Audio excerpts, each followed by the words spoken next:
कराची की सियासत की बात हम कर लेते हैं तो जनाब यहाँ पर हम देख रहे हैं कि कामरान टिसोरी साहब एक ख़ास किरदार अदा कर रहे हैं। मुत्तहिदा के वो धड़े जो कि कुछ बिछड़ गए थे, आपस में दूरियां पैदा हो गई थी, उनको आपस में मिलाने के लिए वो आगे आए और कहा जा रहा है कि इतवार के रोज़ यानी कि परसों एक बड़ा ब्रेक थ्रू होने का इम्कान है। मुस्तफ़ा कमाल की भी मुलाकात हुई है और खालिद मकबूल सिद्दीकी साहब भी उस मुलाकात में मौजूद थे, कामरान टिसोरी साहब भी थे।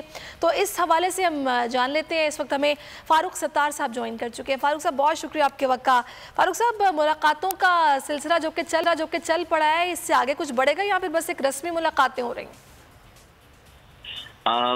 मेरी दुआ भी है और ख्वाहिश है। 2.5 सालों से मेरी बसीरत में जो मैं देख रहा था, मेरे विजन में, कि जब तक कराची में एक मरतबा फिर मिडिल क्लास पढ़े लिखे नौजवानों का एक सियासी अमल कायम नहीं होगा, जो MKM के नज़रिए की असास है, उसकी बुनियाद पर दोबारा सारे MKM के धड़े MKM में जम नहीं होंगे, शामिल नहीं होंगे, उस वक्त तक सिंध के शहरी इलाकों और जो महाजरों का एहसास महरूमी, यतीमी, लावारसी, बेबसी, बेगानगी, अदम तहफ़्फ़ुज़ वो उस वक्त तक ख़त्म नहीं होगा।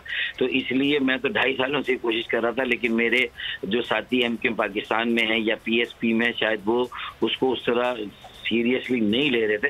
लेकिन मुझे लगता है कि अब हालात इस नहज पर पहुंच गए हैं, वक्त के जबर ने सबको सिखला दिया है और सब इस बात पर आमादा नजर आ रहे हैं। फारूक भाई, आप 2.5 साल से कोशिश कर रहे थे लेकिन आप लोग एक पेज पर नहीं आ पा रहे थे, लेकिन अब चूंकि ऐसा मुमकिन दिखाई दे रहा है तो वो क्या ऐसी बात है जिस पर फिर ये सब राजी हो रहे हैं?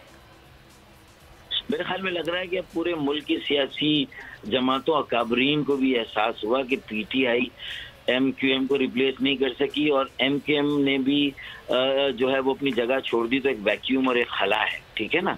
और इसी तरह पीपल्स पार्टी उसको अपनी दौलत और सूबाई नाम निहाद, सूबाई खुद मुख्तारी नाम निहाद दही इलाकों की जो मसनूई अक्सरियत है, जिसको उनकी ज़्यादा सीटें, जिसको उनका हमेशा वज़ीर आला आता है, सिंध के शहरी इलाकों से कभी वज़ीर आला नहीं आया। और 50 सालों से जो भी मरदमशुमारी उसमें 60% दही इलाके, 40% शहरी इलाके। कैसे हो सकता है सारा इन्फ्लक्स कराची में, पूरी दुनिया, वियतनामी, बर्मी, बंगाली, अफगानी, वो कराची में, फिर सारे मेरे पख्तून भाई, पंजाबी, बलोच, सिंधी, सराइकी, हज़ारेवाल, कश्मीरी, गिलगिती बल्टी मेरे भाई हैं, मेरे बहनें, मेरी बेटे बेटियां हैं, मुझे इनसे ज़ाती तौर पर कोई बुग़्ज़ नहीं। लेकिन उन सब की आबादी को गिन कर अब शहरी इलाकों की आबादी ज़्यादा हो गई है। अब आइंदा इंतखाबात से पहले या उस इंतखाबात के साथ मरदमशुमारी हो जिसमें, तो अब ये मसला एक तो मरदमशुमारी सही कराने का, दूसरा 140A के तहत सुप्रीम कोर्ट ने भी कह दिया मेरी पिटीशन पे इख्तियारात बल्दियाती इदारों को, तो वो भी नहीं मिले। पीपल्स पार्टी से 9 महीने हो गया, माहिदा हो गया। पीपल्स पार्टी, जरदारी साहब ने एक बेटा MKM को दिया, एक बेटा पीर साहब जैसे गांव के देते हैं, एक बेटा उसको दिया। PSP को 7 दिन के धरने पे, 28 दिन के धरने पे जमात इस्लामी को बेटा दिया, लेकिन किसी को बेटा नहीं मिला। और आखिर में क्या हुआ कि पता ये चला कि ना बेटा हुआ ना बेटी हुई और लोग खाली हाथ रहे। चलिए अब उम्मीद करते हैं कि जो अगला साल आ रहा है उसमें आप लोग मुत्तहिद भी रहें और चीजें पहले से बेहतर हों। फारूक सत्तार साहब, बहुत शुक्रिया। अगर आपको ये वीडियो पसंद आई है तो सब्सक्राइब करें और बेल आइकन पर क्लिक करें।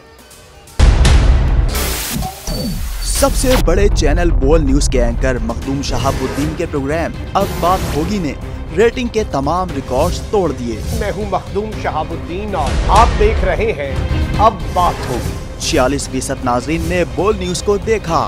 सोशल मीडिया पर भी सबने सब्सक्राइब करें और बेल दबाएं ताकि कोई खबर रह न जाए।